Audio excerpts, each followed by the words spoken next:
Haleluya, haleluya, haleluya, haleluya. Tuhan mengutus aku mewartakan Injil kepada orang yang hina dina dan memberitakan pembebasan kepada orang tawanan. Haleluya, haleluya, haleluya. Tuhan bersamamu. Inilah Injil Yesus Kristus menurut Santo Markus. Sekali peristiwa Yesus pergi ke pantai Danau Galilea dan semua orang datang kepadanya. Yesus lalu mengajar mereka. Kemudian ketika meninggalkan tempat itu, ia melihat Lewi anak Alfeus duduk di rumah cukai. Yesus berkata kepadanya, "Ikutlah aku." Maka berdirilah Lewi lalu mengikuti Yesus. Kemudian ketika Yesus makan di rumah Lewi, banyak pemungut cukai dan orang berdosa makan dengan dia dan murid-muridnya, sebab banyak orang yang mengikuti dia.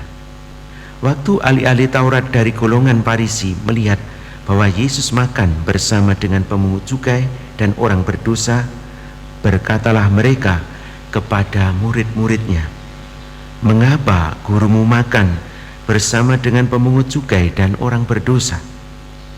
Yesus mendengar pertanyaan itu dan berkata kepada mereka, "Bukan orang sehat yang memerlukan tabib, tetapi orang sakit. Aku datang bukan untuk memanggil orang benar, melainkan orang berdosa." Demikianlah Injil Tuhan. Terpujilah Kristus. Dosa menjauhkan orang dari Allah. Kesalahan juga menjauhkan orang dari sesamanya. Orang yang bersalah selalu merasa dijauhi oleh sesamanya. Dan orang yang berdosa pun juga akan merasa pengalaman yang sama, bahwa dia itu dijauhi oleh Allah sendiri. Lewi, anak Alfeus, dalam Injil hari ini adalah seorang pemungut cukai yang merasakan pengalaman seperti ini. Hidupnya merasa jauh dari Allah maupun dari sesamanya karena pekerjaan yang dimilikinya. Dalam situasi yang demikian ini, Yesus datang dan berkata kepadanya, "Ikutlah aku." Dan tanpa menunda, Lewi mengikuti panggilan Yesus ini dan bahkan mengundang Yesus untuk makan bersama para pemungut cukai yang lain. Sikap dan tindakan Yesus ini menimbulkan tanda tanya dan batu sandungan, terutama bagi orang Farisi.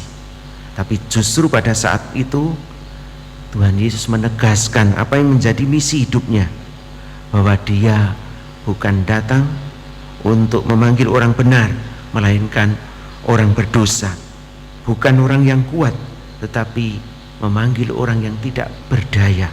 Tugas Yesus dikatakan berhasil kalau semakin banyak orang yang mau datang kepada dia dan mau memperbarui diri, yaitu bertobat.